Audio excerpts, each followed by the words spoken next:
The promotion was announced at 10:15 a.m. on a Tuesday, beamed into my apartment through the sterile glow of a Zoom call. I watched it happen from my makeshift home office, one of 50 faces arranged in a neat, silent grid of corporate applause. Julian Croft, my boss and the creative director at Sterling and Finch, smiled a pixelated smile that didn't quite reach his eyes as our CEO lauded his visionary leadership. The reason for his ascension to partner, the youngest in the agency's storied history, was a project he called his masterpiece. The Aura Project. My masterpiece. A muted chorus of congratulations flooded the chat, a digital waterfall of praise hands and champagne bottle emojis. I saw Mark from accounts, who I'd helped with his son's college application essay, typing, well-deserved, Julian. I saw Amelia, a junior strategist I had personally mentored, her face a carefully blank slate on camera as she added her own generic praise. They thought he'd earned it.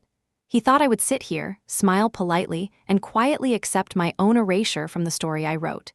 He had no idea that I saw this coming, that for the past 6 months, I had been preparing for this exact moment.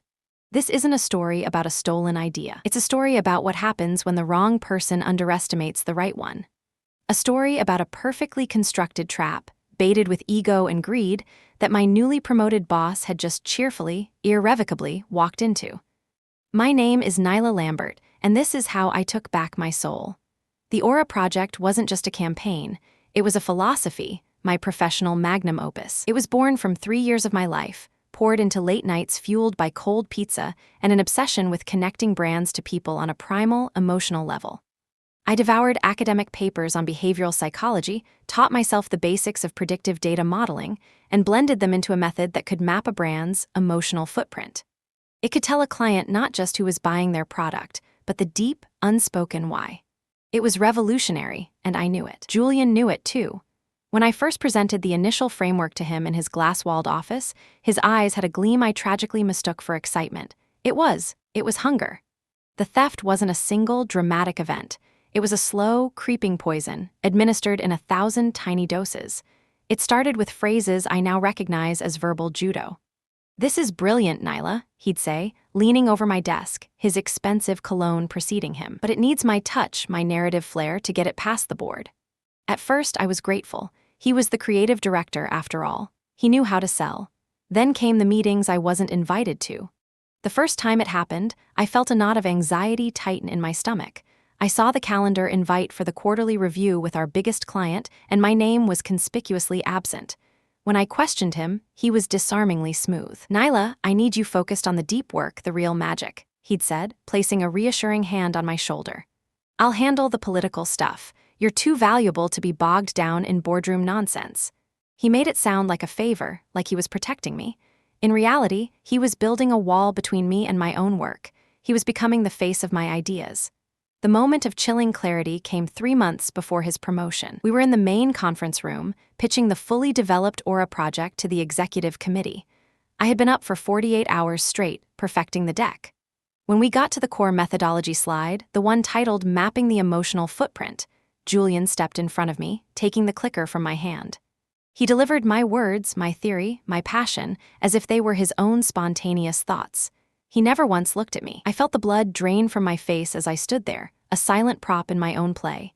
The CEO looked at him, not me, and said, "Julian, this is groundbreaking."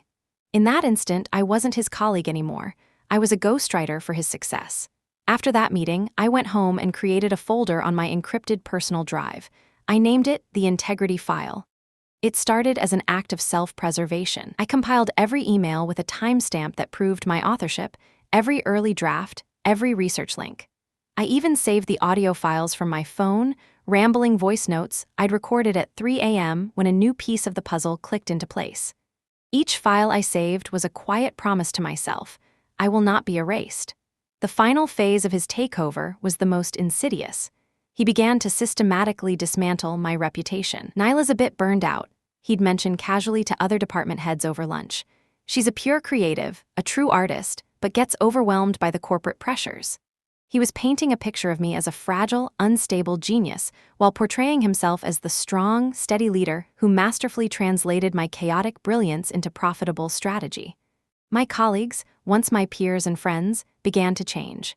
The shared laughter in the kitchen would halt when I walked in. Amelia, the young woman I'd spent hours coaching, suddenly couldn't meet my eyes. Her silence was a verdict. They all believed him. That cold, profound isolation was the fuel I needed. It burned away my grief and left behind a hard, clear resolve. While he was busy taking victory laps for my work, I was building my response. I knew his greed and ego were boundless. He wouldn't be content with just the Aura project. He would need another quick, spectacular win to solidify his new power as partner. So I decided to give him one. A gift. I called it Project Chimera. On the surface, it was the most brilliant campaign I had ever conceived. A pitch for a new luxury electric vehicle client, Ethelred Motors, designed to be disruptive, viral, and an absolute magnet for industry awards. It was a siren's call, custom-built for an ego like Julian's, but hidden deep within its DNA, buried in a 20-page appendix of dense legal and technical jargon, was a poison pill. A fatal flaw, not in its creativity, but in its ethics. The core of the campaign relied on harvesting biometric feedback from potential customers during test drives, heart rate, galvanic skin response, eye tracking to create emotionally resonant ads. It was a staggering invasion of privacy, wrapped in the beautiful language of innovation. A strategy so morally bankrupt it would detonate the career of anyone who claimed it as their own without doing their due diligence. This was the test, the final trial. If he had a shred of integrity, a flicker of the strategic brilliance he claimed to possess, he would spot the trap. He would question it. He would expose the massive ethical and legal risk. But I knew Julian. He didn't read the fine print, he only read the headlines. He didn't see risks, he only saw shortcuts to glory. He was about to present my genius to the world once again. This time, however, he would also be presenting his own damnation. The Zoom call ended and my inbox pinged. A calendar invite from Julian's assistant appeared. Urgent strategy session, Ethelred Motors, the subject line read. He was already moving. He was taking the bait. I leaned back in my chair and looked out my window at the sprawling New York City skyline. A city of beautiful facades, just like the man who had wronged me, and I was ready to let him. I opened the Chimera file, my heart beating a steady, cold rhythm of impending justice. It was time to hand him the most beautiful, deadly weapon I had ever created. The first rule of building a successful trap is to understand your target's appetites with an almost scientific precision. Julian's were simple: praise, power, and the path of least resistance. Project Chimera was engineered to be an irresistible feast for his ego. I spent the next 2 weeks in a self-imposed exile, working from my apartment in a state of hyper-focused, monastic clarity. The campaign I built was a masterpiece of seduction. I designed a narrative for Ethelred Motors so compelling, so visually dazzling, that it would blind him to the darkness festering at its core. I wrote the executive summary on a single, elegant page, loading it with the kind of corporate poetry he loved. Synergy, paradigm shift, next-generation engagement. It promised awards, industry fame, and a massive bonus. For Julian, it was catnip. The poison pill, the 20-page appendix detailing the deeply unethical data harvesting, was a masterclass in deliberate obfuscation.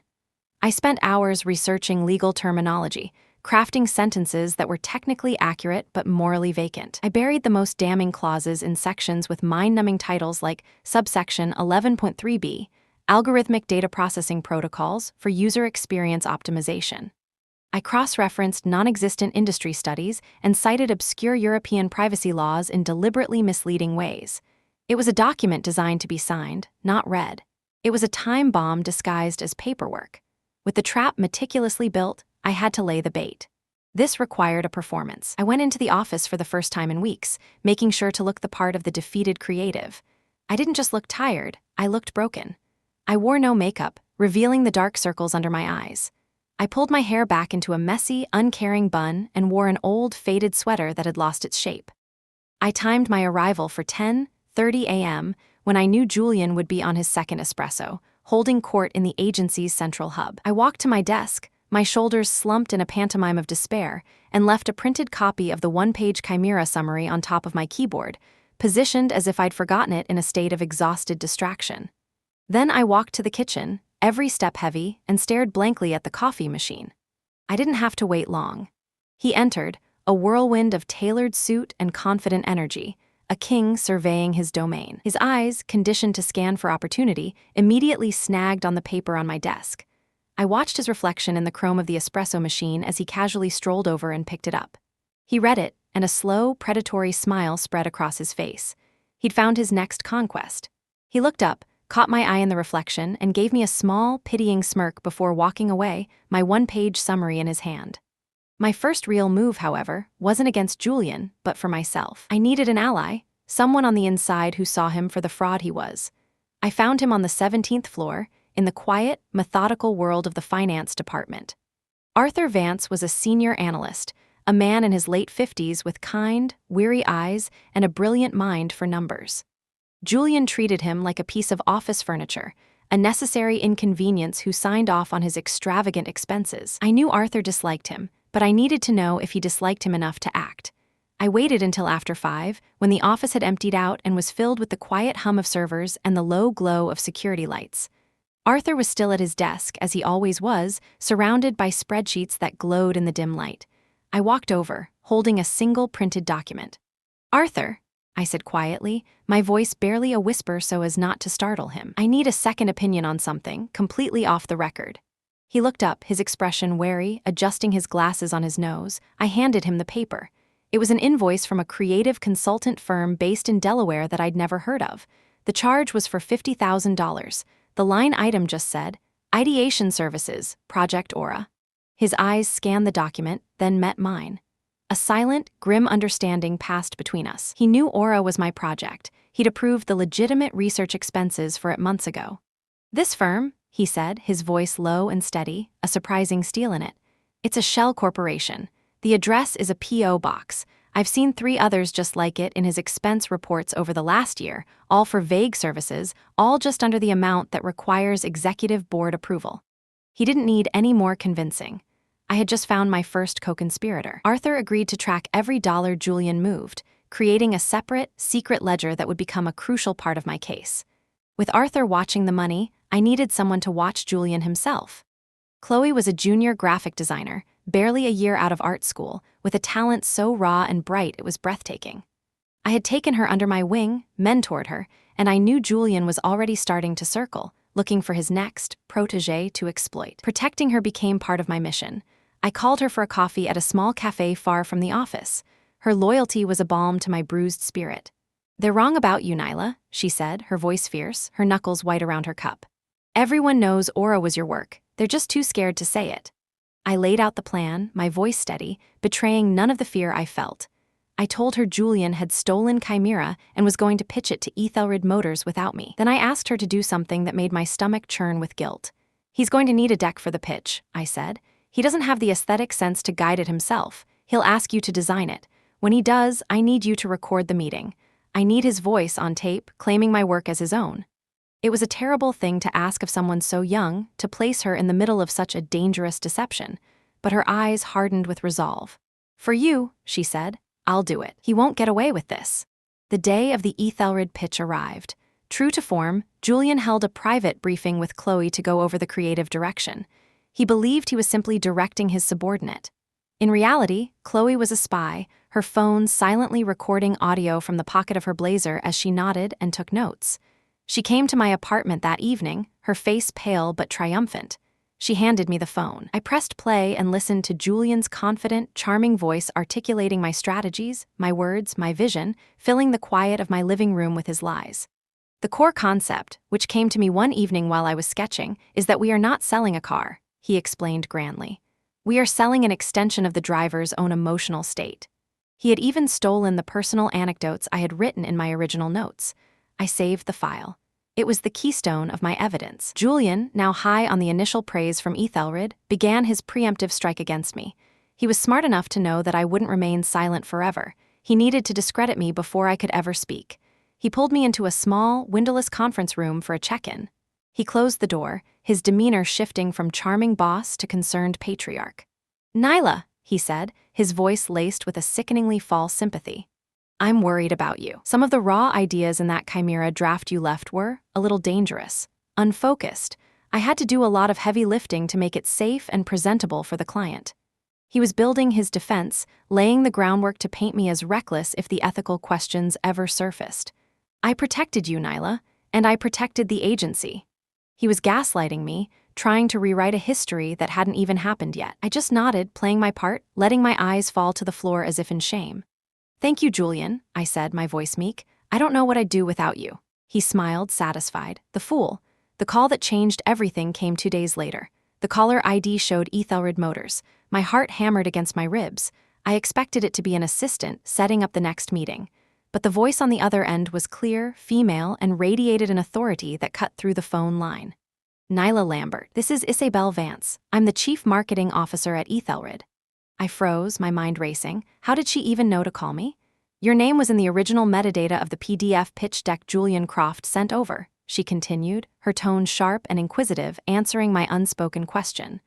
I've followed your work for years. The Aura project was brilliant. This new campaign, Chimera, it's audacious, but there's a disconnect. It has your intellectual rigor, but it lacks your usual conscience. My breath caught in my throat. She saw it.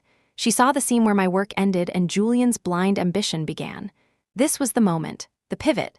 I could stay silent, let the trap spring on its own, or I could take a leap of faith and bring her into it. Mr. Croft, I began, choosing my words with surgical care, is a very effective salesman. Sometimes, in the rush to sell, important details can be overlooked.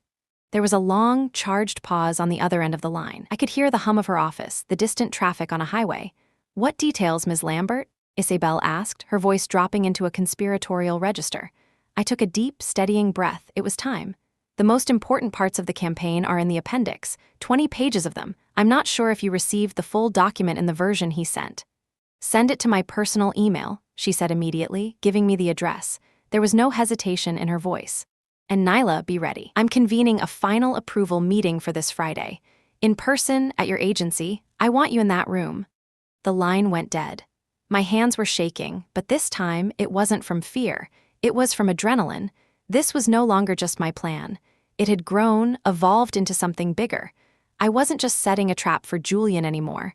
I was building an alliance. I opened my email, attached the full damning Project Chimera file with its 20-page appendix, and sent it to Isabel Vance with a simple subject line. The fine print. The Trojan horse was no longer outside the city gates. It was being escorted directly into the king's throne room. And the king had no idea it was filled with soldiers, ready for war. Friday was 2 days away. It felt like a lifetime. The boardroom at Sterling and Finch felt like a theater set for a public execution. The long mahogany table gleamed under the recessed lighting, reflecting the tense faces of our agency's senior partners. At the head of it all sat Julian, radiating a smug confidence that turned my stomach. Opposite him sat Isabel Vance and 2 of her top executives from Ethelred Motors, their expressions unreadable. I sat in a chair against the wall, slightly behind the main group, exactly where Julian had told me to sit. He wanted me present as a silent testament to his magnanimity, the fragile creative he had so graciously guided. He had no idea he had invited his executioner to her own hanging. Julian launched into his final pitch, his voice smooth and practiced. He spoke of innovation, of courage, of reshaping the future of automotive marketing. He was mesmerizing. I had to give him that. He was selling my dream with the passion of a true believer. As he reached his crescendo, ready to ask for final sign-off, Isabel held up a hand, a single, elegant gesture that silenced the room. Thank you, Julian. That was very theatrical, she said, her voice dangerously calm. Before we proceed, I have a question about the operational logistics, specifically regarding Appendix C, subsection 3.7 of the proposal. A flicker of confusion crossed Julian's face. The appendix, he repeated, a nervous laugh escaping his lips. Isabel, that's just the standard legal boilerplate. The real magic is in the creative. Indulge me, Isabel said, her eyes narrowing. She slid a printed copy of the page across the table. Could you explain the ethical review process for the biometric data harvesting protocol you've outlined here? The room went cold. All eyes turned to Julian. He stared at the paper as if it were written in a foreign language. He paled, the confident flush draining from his cheeks, leaving behind a sickly gray pallor. He opened his mouth, but no sound came out. He was a performer who had forgotten all his lines. He had never read it. That was my cue. Perhaps I can help, I said, my voice clear and steady as I stood up from my chair against the wall. Every head in the room swiveled towards me. Julian looked at me with a dawning, horrified realization. That protocol, I continued, walking slowly towards the table, was designed as an ethical stress test, a red flag. It violates at least 3 major data privacy laws and directly contradicts Ethelred's own corporate values. It was included to see if anyone was paying attention to the details, not just the dazzling headlines. The partners stared at me, then at Julian, their minds struggling to process the coup unfolding before them. Isabel Vance provided the final, killing blow. "We at Ethelred do our due diligence," she said, her voice like ice. "Which is why we also ran a background check on the consulting firms you've billed us for in preliminary stages, Julian. It's fascinating how they all trace back to a holding company owned by your brother-in-law." It was over.